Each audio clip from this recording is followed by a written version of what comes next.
बिस्मिल्लाहिर्रहमानिर्रहीम। आप देख रहे हैं हालात। मैं हूं सईद चौधरी। कल गायबाना नमाज जनाजा था सैयद अली गिलानी मरहूम का फैसल मस्जिद इस्लामाबाद में। वहाँ हमारे वज़ीर आज़म नज़र नहीं आए, सदर मुमलकत थे। तो फिर बातें शुरू हो गई हैं कि जनाब हमारे वज़ीर आज़म तवहम परस्त हैं और वो जो ऐसी गम वाली जगह होती हैं जनाजे वगैरह वहाँ नहीं जाते। तो इस पर बात करेंगे थोड़ी सी।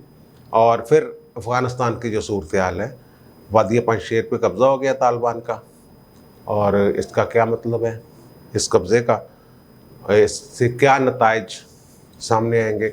और हमारे DGISI जनरल फैज़ हमीद साहब अफ़गानिस्तान में हैं, क्या वो कोई अच्छी खबर लेके आएंगे पाकिस्तान के लिए, इस पर बात करेंगे। पहले बात कर लेते हैं नमाज जनाजा जो सैयद अली गिलानी मरहूम रहमतुल्लाह अलैह, उनका जो जनाजा था वहाँ वज़ीर आज़म सब नज़र नहीं आए।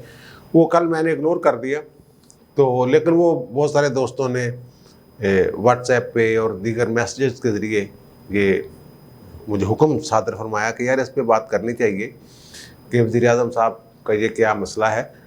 और फैज़ान भट्टी साहब ने तो तस्वीर भी भेजी मुझे कि ये देखें जनाब वहाँ बाकी सारे हैं, वज़ीर आज़म क्यों नहीं है। यार ये तवहम परस्ती वाली बात तो है, खिलाड़ियों में आम तौर पर होती है। ये मसलन 10 नंबर शर्ट किसी दौर में समझी जाती थी जनाब, हीरोइज़म की निशानी समझी जाती थी। शाहिद अफरीदी भी 10 नंबर पहनते थे, मैडोना और बड़े बड़े प्लेयर जो थे फुटबॉल के ख़ास तौर पर, वो 10 नंबर शर्ट को बड़ा। और हमारे उमर अकमल साहब जो है क्रिकेटर, 2015 के वर्ल्ड कप में इनकी शर्ट का नंबर था 96। इन्होंने बड़ा रोला शोला डाल के मिन्नतें तरले करके शर्ट का नंबर करवाया 3। इन्होंने कहा मुझे पीर साहब ने ये कहा है कि 3 नंबर शर्ट पहनोगे तो फिर कमाल ही कर दोगे। और कमाल ये किया कि बस ऐसे गए आए और आउट हो गए, कोई कारकर्दगी नहीं दिखा सके थे। कोहली का अपना एक है, कुछ लोग ऐसे हैं जो रुमाल रखते हैं, कुछ ये कड़ा पहनते हैं, कुछ चेन का कोई चक्कर होता है कि ये चेन हो। और तेंदुलकर कहते हैं कि वो कहते थे अगर मैं बायां पैड पहले ना बांधूं तो मैं आउट हो जाता हूँ। कुछ प्लेयर ऐसे भी हैं जो बल्ले को चूमते हैं बार बार, और कोई बॉलर ऐसे हैं जो गेंद को चूमते हैं। ये खिलाड़ियों में होता है। खान साहब का भी कोई बटन का मसला था कि कौन सा बटन खोलना था, शर्ट का कोई खोल के रखते थे। इस तरह शुरू से हैं तवहम परस्त। लेकिन जो सहारा वज़ीर आज़म बन गए तो तवहम परस्ती की जो इनकी मामलात हैं वो ज़्यादा, ख़ास तौर पर जब इनकी शादी हुई है पाकपतन शरीफ में, उस वक्त के बाद तो इनकी जो है ना वो तस्बीह और ये अंगूठी ख़ास, और फिर अंगूठी को ख़ास अंदाज में घुमाना, इस तरह की बातें। और पहली दफ़ा ये चीज़ सामने आई थी जब नईम अल हक, इनके बहुत करीबी दोस्त थे, उनके नमाज जनाजा में शरीक नहीं हुए थे, तो बड़ी बातें हुई इधर उधर से। फिर इनके करीबी दोस्तों ने, उस वक्त मैंने इनके कबीना के रुकन से पूछा यार ये वहाँ नहीं गए। उनका यार वो मना किया हुआ उन्हें। किसने मना करना था, कोई रूहानी शख्सियत है, कोई गंडे पीर वाला है, या कोई घर से किसी ने कह दिया हुआ है। ख़वातीन की बात होती है ना, बंदे ने कह देना कि मैंने रात बड़ा बुरा ख्वाब आया, कब ना करना, इस तरह भी हो जाता है ना। फिर कोयटा जो बरादरी थी, कोयटा में हज़ारा बरादरी वाला मामला था, उस वक्त तक ये कोयटा में नहीं गए थे जब तक तदफीन, शर्त इन्होंने रखी थी पहले तदफीन करें फिर उसके बाद कुछ करेंगे। अब इस पे अगर रेहाम खान की किताब देखें तो वो तो इनकी जो हरकतें हैं, तरदीद नहीं है, इनकी तरदीद आनी चाहिए। बहरहाल वो इनकी अहलिया थी, उन्होंने जो 1 साल में देखा वो उन्होंने बयान कर दिया। वो काले माश की दाल के साथ कुछ इनकी मोहब्बतें और इस तरह का कोई था उसमें, और बहुत सारे दीगर मामलात में, जमा तफरीक में। वो जब मैं थोड़ा सा अपने जहन को कंगाला तो वो एक जियो पे इंटरव्यू दिया था रेहाम खान ने, वो रिकॉर्ड पर है। उसकी तरदीद इमरान खान साहब ने नहीं की। वो इशू ये था, वो मसला ये है कि रेहाम खान के साथ खान साहब की शादी हुई थी 31 अक्टूबर 2014 को, और रेहाम खान साहब ये कहती हैं कि हमारे घर वाले चाहते थे कि थोड़ा सा हफ्ता 2 हफ्ते या 3-4 कुछ दिन शादी आगे चले जाए।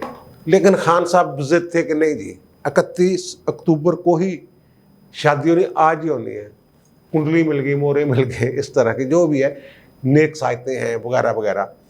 ये रेहम खान ने तो नहीं कहा, लेकिन यही होता है आमतौर पे, जो एक तारीख पे जिद होते हैं और एक ख़ास वक्त पे जिद होते हैं, उनको कोई बताता है कि जनाब ये बड़ा नेक वक्त है आपका, और ये इस वक्त ये घड़ी जो है, इस घड़ी अगर आप ये काम करेंगे तो ये हो जाएगा। वो कहते हैं फिर बीच में कुछ अनबन होगी थोड़ी सी, तो खान साहब ने मेरे वालिदैन के नाम भी पूछे थे शादी से पहले, और वो उनका भी कोई उन्होंने निकलवाया था। वो क्या करवाते हैं, फाल शाल जो भी निकलवाते हैं, जमा तफरीकें करते हैं, वो फाल शाल निकलवाई, जो भी जमा तफरीक की। तो जब बीच में अनबन हुई तो खान साहब ने, वो कहती है, मुझे हंसते हुए कहा कि वो पीर साहब दा साहब गलत हो गया। अब पता नहीं वो पीर साहब हैं कि वो गंडे वाले हैं, या वो कोई नजूमी है, या कौन है, इस तरह कि साहब गलत हो गया। वो ना नाम मिल गए थे, आपके वालिदैन के नाम किसी और के वालिदैन के नाम के साथ मिल गए थे, इसलिए वो ना वो सही नहीं निकला। ये जो तमाम परस्त होते हैं, ये जब अपने पीर या जो भी इनका होता है, या नजूमी होता है इनका, या पामिस्ट होता है, जो भी इनका होता है, जब उससे उसकी कही हुई बात का नतीजा वो नहीं निकलता, तो फिर वो पीर साहब भी खुद ही कह देते, तुमने ये काम क्यों किया, तुमने उस वक्त कुत्ते की तरफ क्यों देखा जब नेक वक्त था, तो कुत्ते को तो घर से निकालना चाहिए था उस वक्त, तुम कुत्ते के साथ लाड़ियाँ कर रहे थे वगैरह वगैरह। तो वो फरिश्ते वापस चले गए, नेक रूह वापस चले गए। इस तरह की वो तुकबंदियाँ करते हैं। और खान साहब ने ये कहा कि जनाब वो जो है ना, तेरी मेरी कुंडली तो ठीक मिल गई सी, लेकिन तेरे अब्बे दे ते तेरे अम्मा जी दे ਜਿਹੜੇ नाम से मिक्स करते पीर साहब ने किसी और दे नाम दे नाल, इस वास्ते वो गड़बड़ हो गई। वो इस हद तक चलो ठीक है, वो कहते जी मुझे तो बातों में यकीन नहीं था, लेकिन 31 अक्टूबर 2014 को उन्होंने कहा कि शादी होगी। ये नेक, वो समझे मेरे लिए ये नेक सहायता है, नेक मौका है, नेक वक्त है।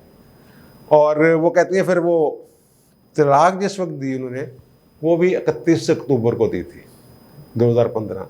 वो कहते फिर मेरा माथा ठिनका कि यार ये वाकई कोई ऐसा चक्कर है, तो हो सकता है उस वक्त 31 अक्टूबर को ये कोई अपनी नेक वक्ती समझते हों या क्या समझते हों।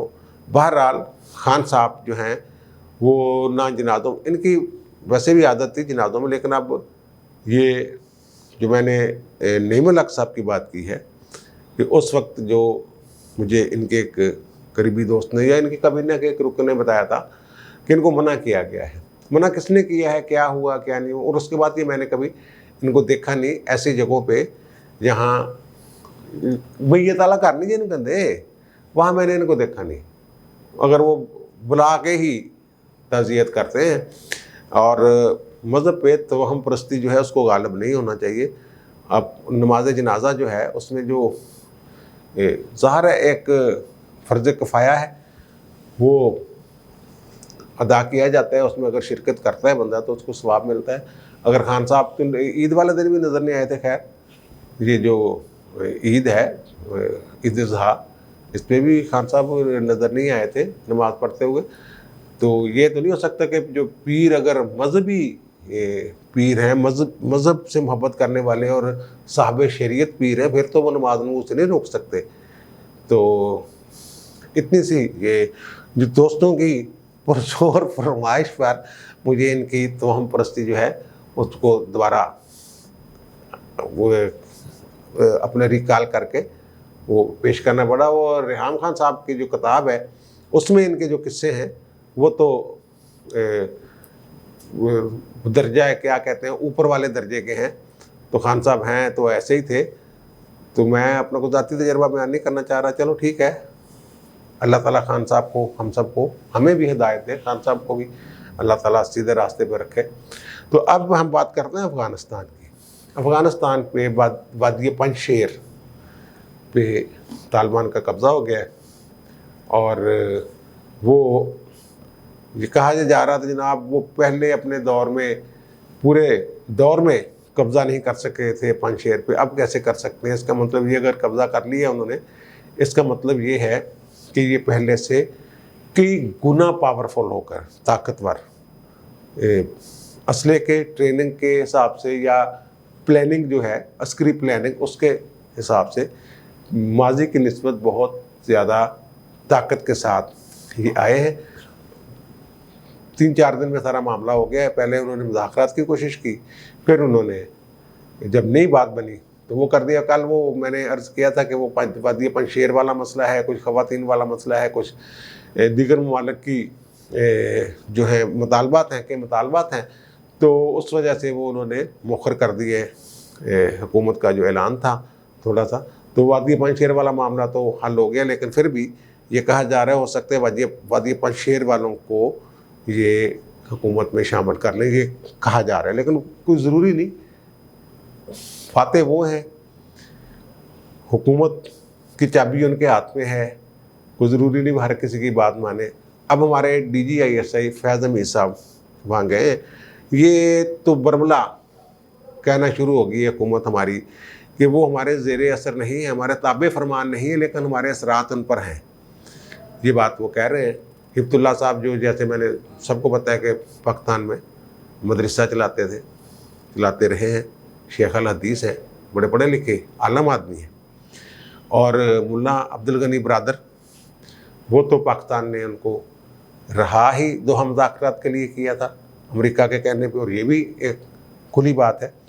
अब और ये भी मैं कह चुका हूँ कि तालिबान को किसी समझदार ग्रुप की या हुकूमत की जो है वो मुशावरत जो है वो उनके शामिल हाल है, मुझे ये लगता है। और मुझे ये लगता है, बार बार लगता है कि वो उनके मशीर जो हैं वो हमारे इर्द गिर्द यहीं कहीं हैं, जो उनको ये मशवरे देते हैं कि क्या करना है क्या नहीं करना। अब जो हमारे DGISI के तो सिक्योरिटी के मामला हैं कि हमारे जो जनरल बाजवा साहब कहते हैं मगरबी सरहद महफूज है, अब वहाँ से नहीं आ सकते, लेकिन फिर भी जो तहरीक तालिबान वाले हैं, तहरीक तालिबान पाकिस्तान वाले, उनसे ख़तरात जो है वो तो मौजूद हैं। अब बहुत सारे पैगामात हैं जो वो लेकर गए हैं। यूरोपीय यूनियन के पैगामात हैं, अमेरिका के पैगामात हैं, बरतानिया के पैगामात हैं, चाइना और पाकिस्तान क्या सोच रहा है, ये एक पैगाम है जो उन तक वो लेकर गए। आपको याद होगा जब 9/11 का वाक़या हुआ तो वो असामा को कहते थे, हमारे असामा बिन लादेन को अमेरिका कहता हमारे हवाले कर दें। उस वक्त पाकिस्तान ने बड़ी कोशिश की थी। उस वक्त ज़्यादा ज़ेर असर से तालिबान पाकिस्तान के जनरल महमूद DGISI गए थे, मुल्ला उमर साहब से मिले थे, लेकिन वो उन्होंने कहा था नहीं, हमारी रिवायात के बरक्स है, वो नहीं, हम उनको उनके हैंड ओवर नहीं करेंगे, ना ही किसी तीसरे मुल्क के हवाले करेंगे। इस तरह की बातें वहाँ हुई थी। अब भी कुछ बातें ऐसी हैं जो तालिबान जो हैं वो अपनी रिवायात और शरीयत के हवाले से वो बड़े उस पर रिजिड है, वो पीछे नहीं हटे। जैसे दोहा मुज़ाकरात में वो अमारात इस्लामी अफ़गानिस्तान से पीछे नहीं हटे, उनका जी वो हमारा सिस्टम हमारा ही होगा, हम देखेंगे क्या सिस्टम बनाना है।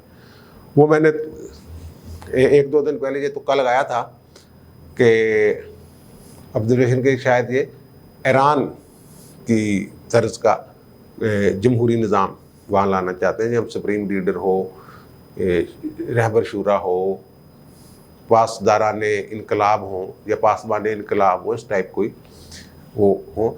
अब जो पैगाम लेके गए हमारे DGISI वो है कि अफ़गान सरजमीन दहशत गर्दी के लिए इस्तेमाल नहीं होगी, नहीं करने दें, उसको इजाज़त ना दें। ये यूरोपीय यूनियन का पैगाम है, बरतानिया का और अमेरिका का। उसमें अमेरिका तो पहले कह रहा है हमारा ये माहदा भी है कि जनाब अलकायदा वगैरह जो है वो उसको ये अपनी सरजमीन इस्तेमाल नहीं करने देंगे। और दूसरी बात जो है वो ख़वातीन के हकूक़ की बात, कि ख़वातीन के हकूक़ जो हैं ये यूरोपीय यूनियन का मुतालबा है कि ख़वातीन को हकूक़ दिए जाए पूरे, और उनको नौकरियाँ करने दें, एजुकेशन जो है उसमें रुकावट न डाली जाए वगैरह वगैरह। तालिबान ये कहते हैं शरीयत के अंदर रहते हम करेंगे, लेकिन ये एक मुतालबा है जिस पर डिस्कशन होगी।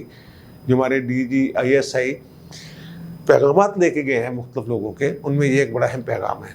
और फिर यूरोपीय यूनियन का ही ये मुतालबा है कि मीडिया को आज़ादी से काम करने दिया जाए। उन्होंने ख़ास तौर पर बैरूनी मीडिया, गैर मुल्की मीडिया को आज़ादी के साथ वहाँ काम करने दिया जाए। और सबसे बड़ा जो मसला फंसा हुआ है, और जो हमारी हुकूमत भी चाहती है, बाहर के ममालिक भी ये चाहते हैं, और वो उसी पे अभी तक पड्डा है, वो है वसील बुनियाद हुकूमत। यानी तमाम अफगानों को उसमें नुमाइंदगी दी जाए। इसलिए मैंने कहा ना, पंजशेर वालों को भी शायद, बावजूद इसके कि इन्होंने फतह किया है, शायद वादी पंजशेर वालों को भी हुकूमत में कोई नुमाइंदगी मिल जाए।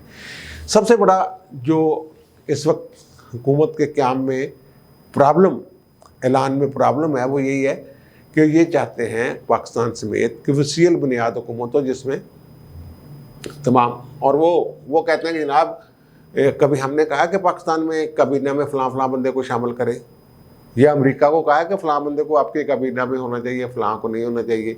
जो जमातें शिकस्त खा चुकी हैं इलेक्शन में, कभी आप लोगों ने उनको नुमाइंदगी दी है अपनी हुकूमत में? ये वो कह रहे हैं। ये बड़ा एक फंसा हुआ मामला है, ये इजी आसान मामला नहीं है।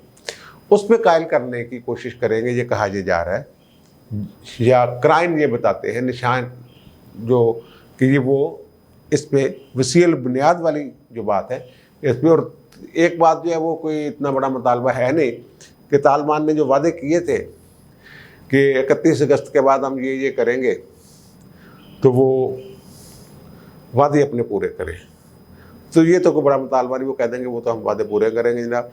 मसला जो है वो वसील बुनियाद जो हुकूमत है, जिसमें तमाम अफ़गानों को, वो कहते हैं कि जनाब गैर मुल्की ताकतें बशमूल पाकिस्तान के तमाम अफ़गानों को की नुमाइंदगी, तमाम तबक़ात की नुमाइंदगी, ख़वातीन की नुमाइंदगी, ये चीज़ें वो कर रहे हैं।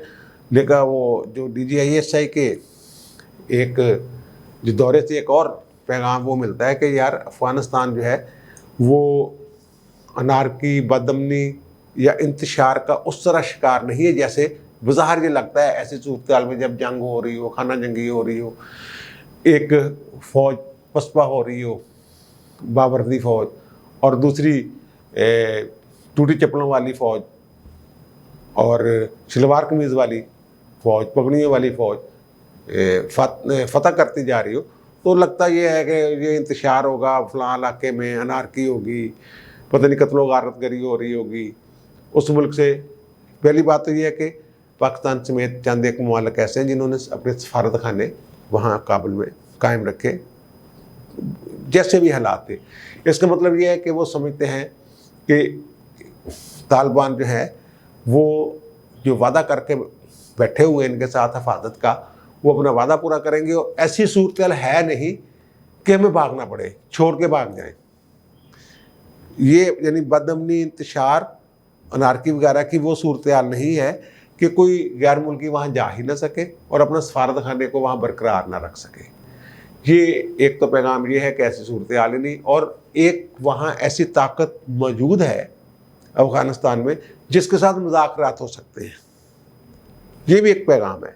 और वह ताकत ज़ाहिर तालिबान की ताकत है, उनके लीडरान हैं, सुप्रीम लीडर हैं, मुल्ला अब्दुल गनी बरदर हैं, और वो 3 रुकनी कौंसिल है उनकी, जिनको तालिबान ने जो इज़्ज़त दी है, हामिद करज़ई, गुलबद्दीन हिकमत यार और अब्दुल्ला के बारे में तो ये भी कहा जा रहा है कि शायद उन्हें इन कौंसिल के 3 अरकान को शायद वो वसील बुनियाद जो हुकूमत है उसमें शामिल कर लें। गुलबद्दीन हिकमत यार साहब तो इलेक्शन में चले गए थे ना, इसके बावजूद तालिबान अगर उनको कबूल कर रहे हैं तो यही वसील बुनियाद हुकूमत है। और क्या वसील बुनियाद हुकूमत होनी है? तो वहाँ ऐसी कोई सूरत हाल है इंशाल्लाह। और मुझे ये लग रहा है कि जनरल महमूद साहब जो हैं वो तो नाकाम लौटे थे मुल्ला उमर के साथ। मुल्ला उमर साहब ज़्यादा रिजिड थे, ज़्यादा सख्त थे, बेलचक थे। लेकिन हमारे मौजूदा जो DGISI हैं फैज़ हमीद साहब, मुझे लगता है ये अच्छी खबरें या इससे नतीजे, इनके जो दौरा है इसके बहुत ही मुस्बत जो नताइज हैं वो सामने आएंगे। बस 2-4 दिन की बात है, इंशाल्लाह अल्लाह ताला खैर रखे। तो मशरक़ी साथ से तो हमें निपटना ही पड़ेगा जैसे भी है, लेकिन मगरबी साथ ये लगता है, और माहरीन जो है वो पेशगोइयाँ कर रहे हैं कि वो महफूज हो। जो 20 साल जो हमने एक मुसीबत में गुजारे हैं पिछले 20 साल बगैर भी सराहत से, वो अब सूरत हाल बेहतर हो जाएगी। आप भी दुआ कीजिएगा। अब मुझे इजाज़त दीजिए, इंशाल्लाह मुलाकात होगी दूसरे भी इलाक़ के साथ शाम को। अल्लाह हाफ़िज़।